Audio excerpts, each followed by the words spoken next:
So just think about that. Just hold in your head that the social media companies are operating with complete impunity because the few news organizations that are news makers, the ones who decide what is news, have decided not to make it news. Just think about that. Is that a bigger problem than anything else that's in the news? The biggest news is that the news is broken, but the news can't report on the news being broken because the news is broken.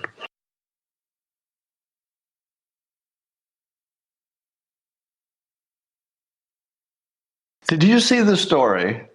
This is really mind blowing, and it's going to tell you everything you need to know about the world. About the New York Times, I guess one of the bosses there held a meeting, and a recording got out. And in the meeting, and I'm going to frame it the way Breitbart and folks on the right have framed it. It looks that way to me, but you have to be careful because whoever is the first entity to frame a story, you can get biased toward that framing. So I'm biased toward this framing, but it also looks accurate. And the framing is this, that the New York Times held a meeting and the boss said to the assembled staff, we had built our business, our newsroom, we had structured it around this Russia collusion thing, and that didn't work out. Surprise. And so we now have to restructure it around the story of racism in this country. Let me ask you this. Is there a lot of racism in this country? Some would say yes. But does that look like to you the major story for 2019 and 2020? Does it seem to you, as you look around, as you experience life, that one of your top 20 problems is racism in this country? There's never been less racism in this country. Well, maybe there's never been less racism in any country. Have you ever been to New York City? You really have to visit New York City once. You have to walk down the street in Manhattan and see the legacy of I was just reading about this, the Dutch settlement that became New York. What characterized the Dutch settlement that eventually grew into New York is that they were open to everybody. You could be a freed slave, you could be anything, any religion. And as long as you had money and you were going to trade, you're good. So New York was built on a tradition of major diversity. If you got money, you're good. That's the end of the story. And New York is still like that, amazingly. It's the most inspirational place you'll ever be. Just walk down the street in Manhattan. Just walk down the street. It's the most inspirational thing you'll see. And just look around. You'll see people walking in groups, going to lunch together, work groups. It's as diverse as you can imagine. And everybody seems to be getting along just fine. We probably have the least racist country we've ever had, and boy, were we racist. the United States in the early days of the United States in the 60s, 70s, 80s, pretty racist place. But we've done an amazing job, amazingly successful on routing out racism. Do you want to know how good it is? Let me tell you.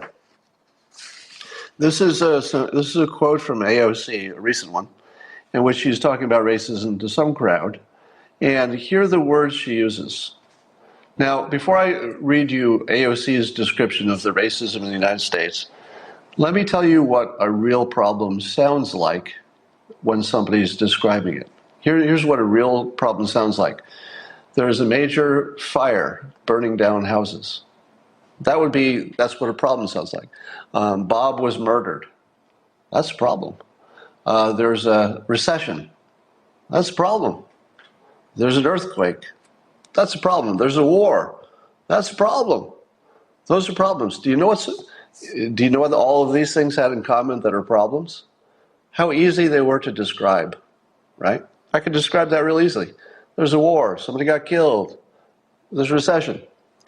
Now, here's AOC trying to describe the problem of racism in the United States in 2019. Quote, we need to talk about racism, its contours, its histories, where it manifests, how it's used.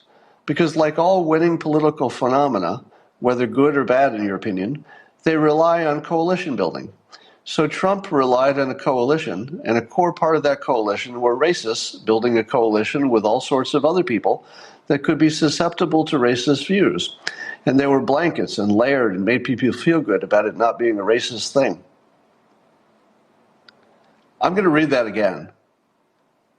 Remember, here's what real problems sound like.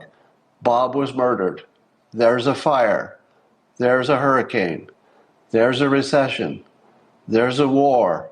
Something blew up. Those are what problems sound like. This is what no problem whatsoever sounds like. If you ever want to have a really bad problem, you want it to be like this. You want a problem that doesn't exist until you use clever words to suss it out. I'm not saying that racism doesn't exist. I'm saying that if you have to try this hard to make your case, that's not in your top 10 problems, folks. It's really not. Let me read it again, because this is really sort of important. AOC, I would argue, is the most effective communicator on this topic at the moment. The most effective communicator, and I've complimented her a lot, her communication ability, her ability to get a message across. And this is the best she could do on her biggest topic. We need to talk about racism, its contours, its histories, where it manifests, how it's used. Because like all winning political phenomena, I'm not even going to finish. If that's how you have to talk about it, you don't have an example. Here's my take on racism in the United States. If you have 5 opportunities, and because I'm white, I have access to all 5, and because you're not white, you have access to 3, it's a racist country. Because I have access to 5 things, you have access to 3. Except your 3 will work every time. I'm saying 3 things that will definitely work versus 5 things that will definitely work. Both of us have achieved a situation where we definitely have a path to a good life. Definitely. You've got 3 of them. I've got 5 of them. You know, worst case scenario. Now, I would argue that if you're black or brown or a woman, you might have an extra path that I don't have, while maybe I have an extra path you don't have. So there may be ways that there are companies looking to balance out their diversity. There may be programs, scholarships, things like that that are not available to me that might be available to you. So if you live in a country that has plenty of paths that are just absolutely straightforward paths to success, racism isn't your biggest problem. It isn't. I would argue that people talking about racism might be as big a problem as racism.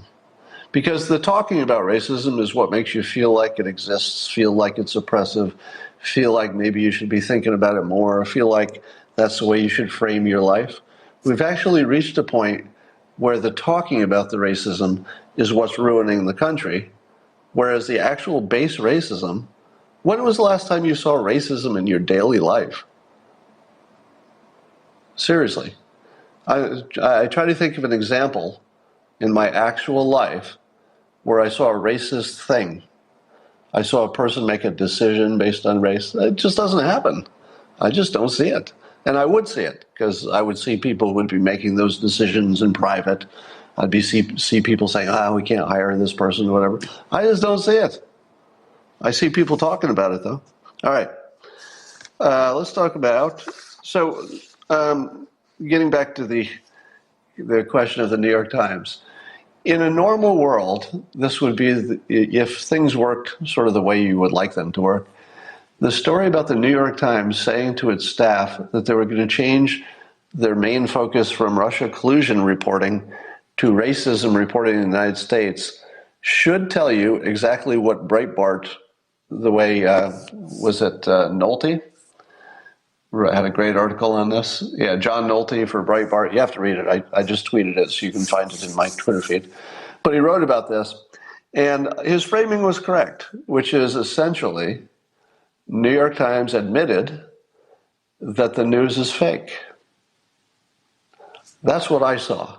Now, other people are going to put other interpretations on this, because it is subject to interpretation. But what I saw in this story, based on the actual words as reported for what the New York Times said to its staff, what the boss said, it looked to me like they were saying, we've got a framework for how we're going to present the news. Now it's your job to go fill in the parts. But the framework, I'm telling you. So the old framework was you've got to prove this collusion thing, so go find stuff to make that true. Now the new thing is go find things that make this a racist country. Guess whose problem that would be? Right. The whole point of it is it's anti-Trump. Because we don't have a gigantic racism problem as a country. We really don't. We're damn good at this stuff now. We're really good at it. And we should pat ourselves on the back a little bit from being the worst of the worst, racist country you could ever imagine to pretty darn good. Still room to improve, but pretty darn good. So I wouldn't lose sight of the fact that we've improved quite a bit. More to go. All right. So here's something that you probably don't know because you're not in the business. I've said this before. But there are news organizations that are called newsmakers. Newsmakers. And that's not every news organization. And the best example I can give you is the Watergate scandal. I forget the details. But I believe the Watergate scandal, you all know, was broken by the Washington Post, right? And who was it? The two Everything's Worse Than Watergate guys. But I believe that's not the story. I believe there was a publication that printed the story before the New York Post. I'm sorry, not the New York Post, the Washington Post. Yeah, Woodward and Bernstein in the Washington Post. So our history is that the Washington Post broke the story. But I believe somebody's going to have to fact check me on this. I believe there was a smaller publication that actually broke the story first, but nobody cared because it was a smaller publication. Think about that. The entire Watergate scandal only became a national scandal because of which publication covered it. When a minor publication covered it, nobody cared. But a bigger publication, if it's the New York Times, if it's the Washington Post, they're called newsmakers. If they cover it, all the other press has to cover the fact that they covered it, because their coverage becomes the story. So if a big publication makes something a story, then it's a story. The New York Times just told you they were going to make out of nothing the story of racism in the United States. They're going to make that story. They're going to turn something that is sort of widely reported when there's incidents. They're going to turn it into a narrative. And that's going to be the story for the United States. Because once the New York Times makes that the frame, the other major media has to either match it or talk about it. So they've actually said now in a recorded thing that they built their model on a hoax. They complimented themselves at how well they covered the hoax. I'm not making that up. They actually complimented themselves for how well they covered a hoax. They fooled the country for 2 years on one of the most important things this country's ever talked about, got every part of it wrong, at least in the big picture. It was wrong. And then complimented themselves. I think they got 2 Pulitzers out of it. And now they're saying we're going to make up a new kind of fake news about racism in the United States. We're going to frame the president for it. And we're going to make that the news of the country. Now, you know this because you read right-leaning publications. Many of you saw it on social media. You saw it on Breitbart. You saw it in different places.